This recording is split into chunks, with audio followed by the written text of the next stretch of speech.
தாயின் காலடியில் சொர்க்கம் கிடைக்கிறது என்று இறைவன் சொன்னான். இப்படி எத்தனையோ தாய்மார்களுடைய கடினப்பட்ட இல்லங்களை நாங்கள் பார்வையிடுகிறோம். எங்களால் செய்ய முடிந்ததை எப்படியாவது செய்து கொடுக்க வேண்டும் என்று நியத்து வைத்து ஓடுகிறோம். இந்த அடுக்கி வைக்கப்பட்டிருக்கிற இந்த மரக்கட்டைகளின் பெயரில் இருக்கிற சுற்றுச்சுவர்களில்தான் இவர்கள் வீடு என்ற பெயரில் இத்தனை காலம் வாழ்ந்தார்கள்.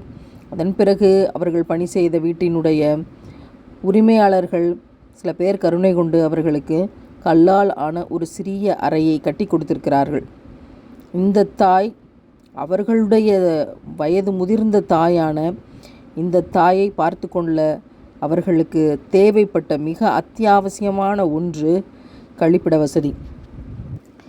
இந்த கழிப்பிட வசதியினுடைய முக்கியத்துவத்தை ஒரு பெண்ணாக இருந்து யோசிக்கிற போது வழி நிறைந்த பக்கங்களோடு அதை செரிக்க முயற்சி செய்கிறோம்.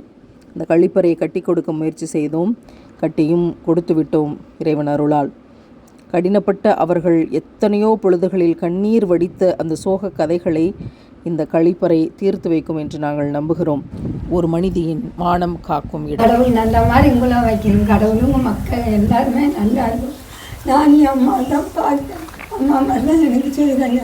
வீடு கட்டு தந்தது அவங்க தான். சரி சரி சரி. எனக்கு ஒரு பையன், அவனே இறங்கிட்டு நான் ரொம்ப கஷ்டப்பட்டேன்.